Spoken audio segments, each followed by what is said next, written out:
Okay, so I hope y'all doing well.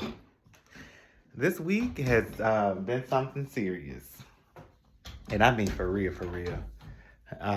This week, like my 9 to 5 put me, I'm not gonna say put me through because that's not really true. Um, I'm very grateful of everything that I've ever accomplished. I am very grateful for the things that I'm yet to accomplish. But baby, this week, sometimes the universe is like, oh, that's what you believe.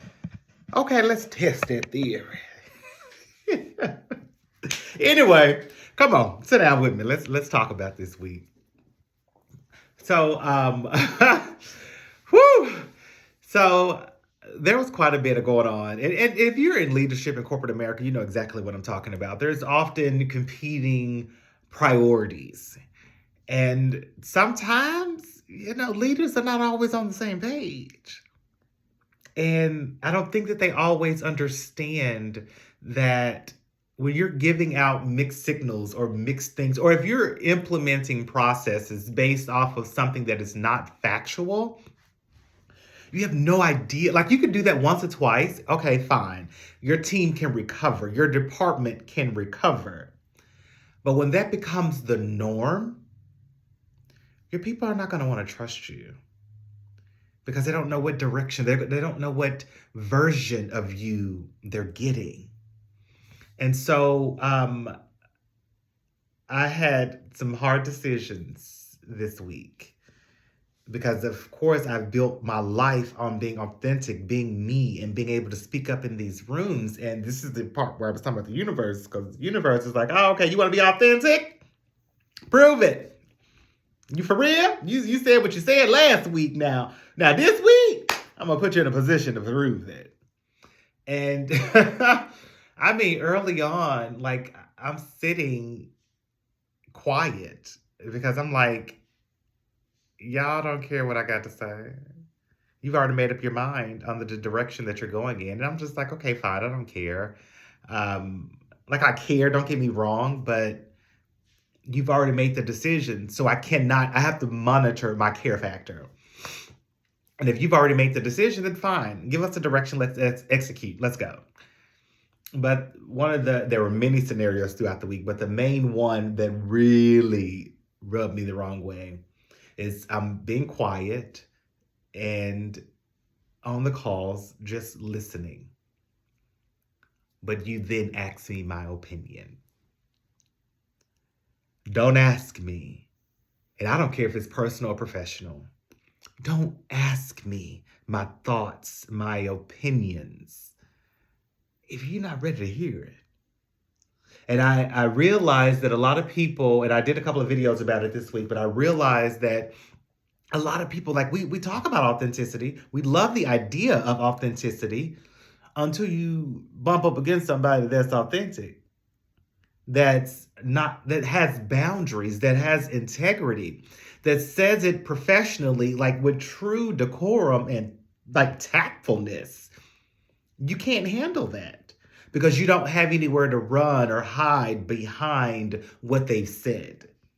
And so a situation came up where, and I won't go off into too many details, but the situation it came up. And I'm like, you're asking about feelings on something when a decision from upper leadership has not been made. And we should never do that, in my opinion, to our employees. We're undecided on which direction we're wanting to go in, and we're going to ask people their feelings. Like, and I feel so weird to say that because I love to get the buy-in. I love to get the buy-in of my people when it comes down to setting like new goals and new directions and new, like, okay, like new processes. Like I love to get my people's buy-in. But the foundation of this particular ask had already been decided.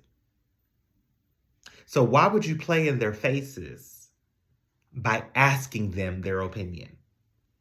Don't do that.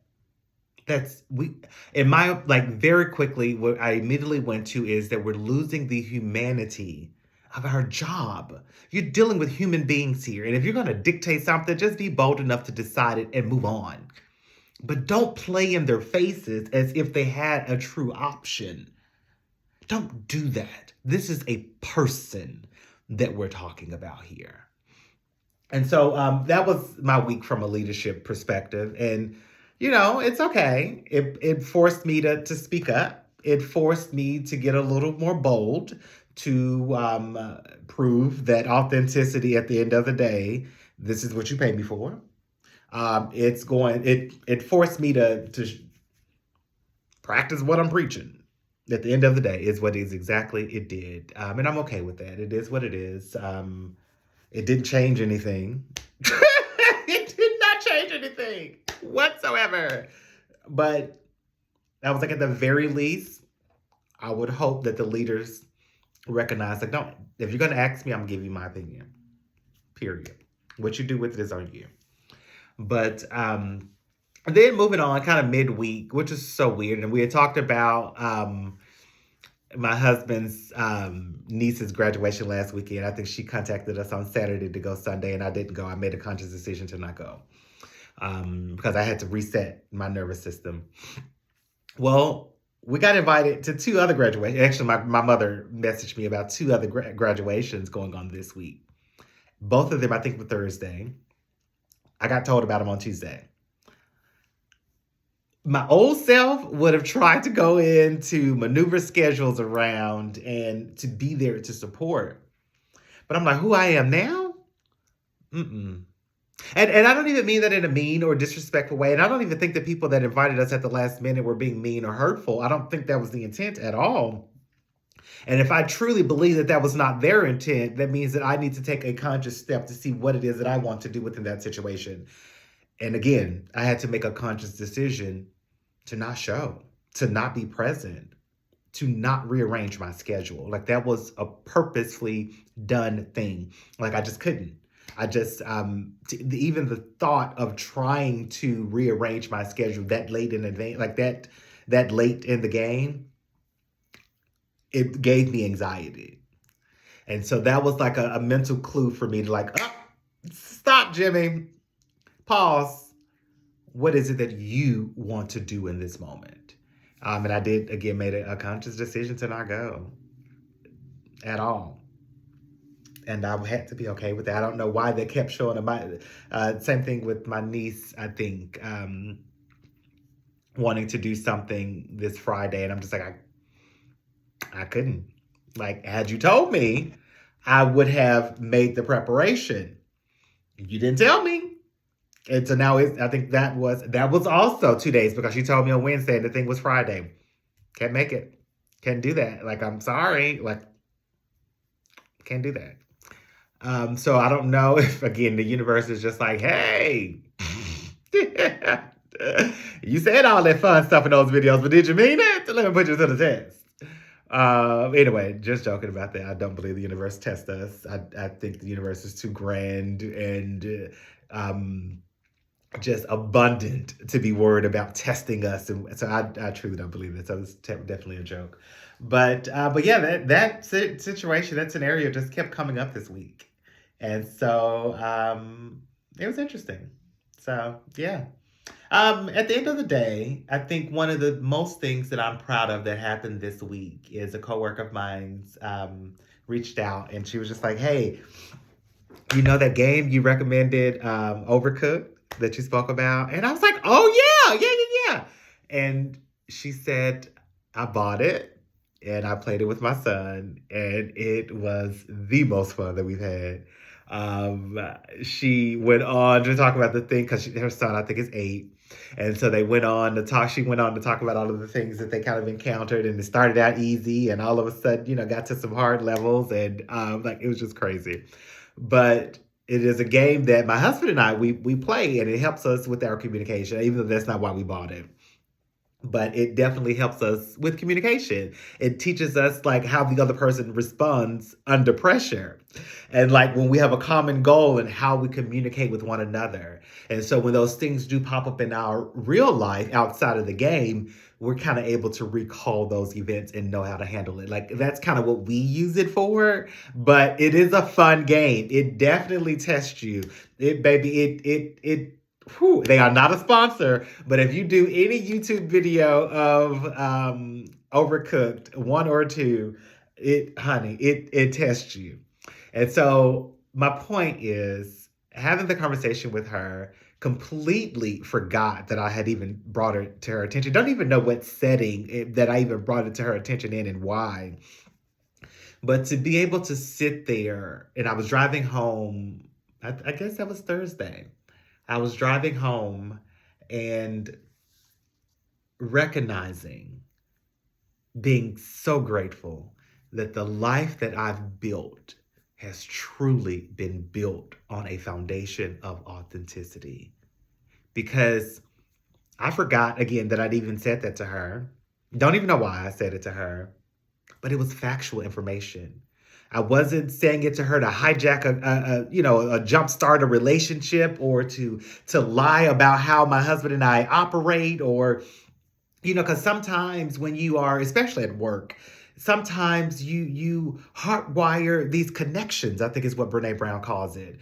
And you over exaggerate, you overextend, you speak of all of these highlights about your life, and you just try to jumpstart and build relationships off of shaky ground.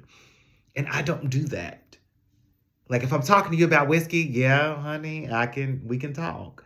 I'm not a big connoisseur, even though I mean my bar would say otherwise.